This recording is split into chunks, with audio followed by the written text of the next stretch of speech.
Recurre al engaño, empezando por desacreditarlo con el calificativo de loco o de psicópata.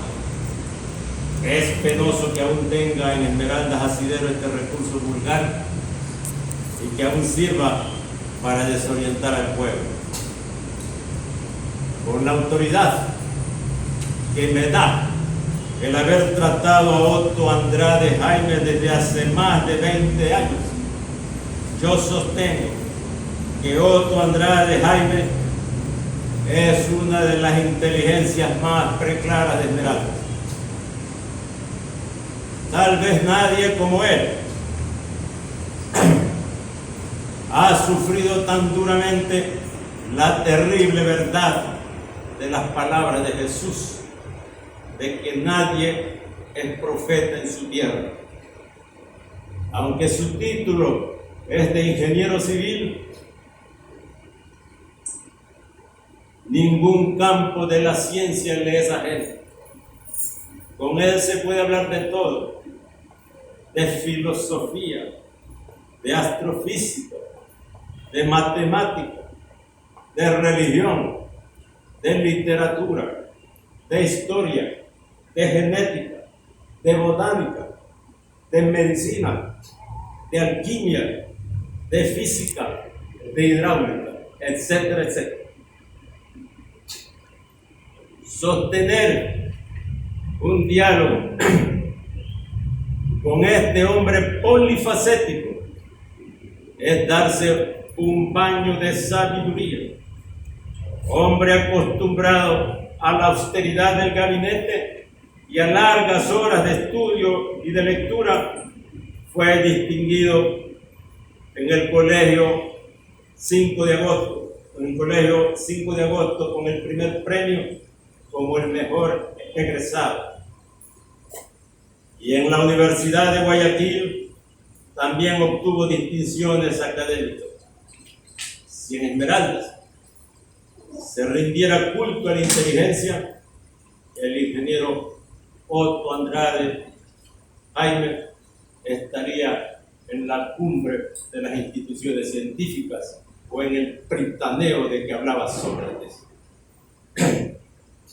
Tenía razón una querida miembro de la Fundación Eloy Alfaro cuando se supo la noticia del deceso de este compañero que había pasado por una larga y penosa enfermedad. Digo esas palabras de ella. Las palabras de ella son exactas cuando dijo: se nos fue un grande. Se nos fue una gran enciclopedia viviente. Hablar con Otto era hablar un idioma superior. Otto ha influido en muchos conceptos que tengo de la vida y ahora de la muerte. Otto será el amigo, ese amigo que ni la muerte nos separará, porque los conocimientos brindados por Otto son eternos.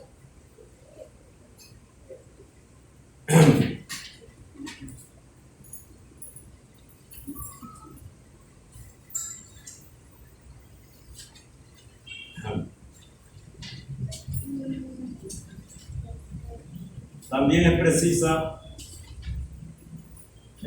señalar, siempre tenía alguna palabra para hacernos reflexionar. Yo me asombraba que cuando nombraba a un personaje de la historia, cualquiera que este sea, por decir, uno de la Revolución Francesa, Otto sabía quién era. Si yo le nombraba a un filósofo clásico griego, por decir a Pitágoras o a Empédocles o a algún astrónomo, Otto lo conocía. Si le hablaba de grandes juristas, también conocía. Y en particular me llamaba la atención cómo podía hablar con qué soltura de los grandes astrónomos, desde las épocas remotas hasta nuestro tiempo, Así desfilaban por la memoria de él en largas conversaciones personajes como Giordano Bruno, por ejemplo, que fue perseguido por la Iglesia Católica, condenado a muerte y quemado en una plaza pública. Sus libros fueron también prohibidos. Uno de esos libros lo leímos con otro, que se llamaba de los infinitos mundos, donde Giordano Bruno exponía criterios sorprendentes sobre astrofísica, especialmente sobre la posibilidad de vida en otros planetas. Un conocimiento inmenso tenía. Y él hablaba con soltura también, vamos a nombrar unos cuantos de los que él dominaba. Nos acordaremos, por ejemplo, del padre de la teoría heliocéntrica, el polaco Nicolás Copérnico, del alemán Johann Kepler, del italiano Galileo Galilei, del griego Claudio Ptolomeo, del británico germánico William Herschel, el famoso astrónomo también, al que parece que alguna vez leyó Luis Vargas Torres. Alguien comentó en uno de sus libros sobre la lectura de este astrónomo francés, Camilo Flammarion. El otro astrónomo también, creo que hay un cometa que lleva su nombre, Edwin Hubble. ¿Y qué decir de los contemporáneos como Albert Einstein o el famoso físico que terminó en silla de ruedas, Stephen Hawking? Él dominaba la obra de Hawking que se llama La historia del tiempo. Lamentablemente la ignorancia nuestra de estas temáticas no nos permite exponer como lo hacía Otto Andrade, con una naturalidad única. Yo no he conocido en mi vida así de cerca un hombre más sabio que Otto Andrade. Con él y con Ramiro, tuvimos la dicha de compartir muy bellos momentos, bellos y duros también, como dice la letra de la canción. Y como aquí se ha dicho también, con ellos compartíamos la poesía, la literatura y la música. Esas piezas que se acaba de oír aquí, frecuentemente las cantábamos o las recitábamos. Para él era muy familiar. Un verso de Neruda. Puedo escribir los versos más tristes esta noche. Escribir, por ejemplo, la noche está estrellada y tiritan azules los altos a lo lejos. El viento de la noche gira en el cielo y canta. Puedo escribir los versos más tristes esta noche. Pensar que no la tengo, sentir que la he perdido, etc. O el verso de Gustavo Adolfo Bécquer, cuando decía, ¿qué es poesía? Y tú me lo preguntas, ¿poesía? Eres tú. O el verso de nuestro poeta, el gran poeta ecuatoriano, ese poeta niño, Medardo Ángel Silva, muy admirado sobre todo por Ramiro, el que habría sido también sorpresa de él si hubiera vivido más tiempo. Una de sus poesías se ha convertido en una canción emblemática, El alma de los labios, o sea que dice, entre otras cosas, cuando de nuestro amor la llama apasionada dentro tu pecho amante contemples extinguida, cuando tú te hayas ido me envolverás las sombras. Arrancaré la vida, algo así dice. Sí. O del mismo Medardo el aniversario, cuando dice, iba a la escuela por el más largo camino, tras dejar soñoliento la sábana del himno y la cama bien tibia, cuyo recuerdo halaga. Solo al pensarlo ahora, aquel San Luis Gonzaga, de pupilas azules y risa cabellera, que velaba los sueños desde la cabecera. Oh, los juegos con novias, de traje a las rodillas, los besos inocentes que se dan a hurtadillas a la bebé amorosa de 10 o 12 años y los sedeños rosas de sus rizos castaños y las rimas primeras y las cartas primeras que motivan insomnios y producen ojeras. O el verso decía yo, del poeta manalista que vivió la mayor parte de su vida en Guayaquil, el que escribió Invernal, José María Ega, cuando decía, ingenuamente pon en tu balcón florido la nota más romántica de esta tarde de lluvia. Voy a hilar mi nostalgia del sol que se ha dormido en la seda fragante de tu melena rubia. Hay un libro de versos en tus manos de luna y en el libro un poema que se deshoja en rosa. Tiendes la vista al cielo y en tus ojos hay una devoción infinita para mirar las cosas. El verso de, ¿para qué te acuerdas? Pero los versos de Rubén Darío ya ni los recuerdo, pero Otto se lo sabía. Los versos del poeta que era sacerdote Fray Luis de León, es el de la que descansada vida, la del que huye del mundanal ruido, y bueno, el resto no me acuerdo, pero Otto se lo había aprendido, lo sabía de memoria, y en las reuniones nuestras, la repetíamos. Yo tuve por eso, yo tenía una especie de deuda conmigo, porque estos dos muertos, los romanos dirían para estos muertos, esa palabrita que utilizaban para los muertos que consideraban respetables, venerables, decían ossa venerandis, o sea, huesos venerables o venerandos. Digo, estos, cuando me sentía, cuando ocurrió la muerte de Ramiro, yo me sentía incompleto, incómodo, porque no habíamos tenido ni siquiera la oportunidad de acompañar sus restos hasta la última hora. Y durante todo el año supimos de la terrible postración de Otto Andrade, víctima del cáncer del páncreas. Una postración que lo llevó al sufrimiento extremo. Tanto fue así que en las últimas veces que nosotros pudimos verlo, particularmente yo, hablé de la necesidad de la eutanasia. Me sentía intranquilo porque no habíamos podido acompañar como hubiésemos querido.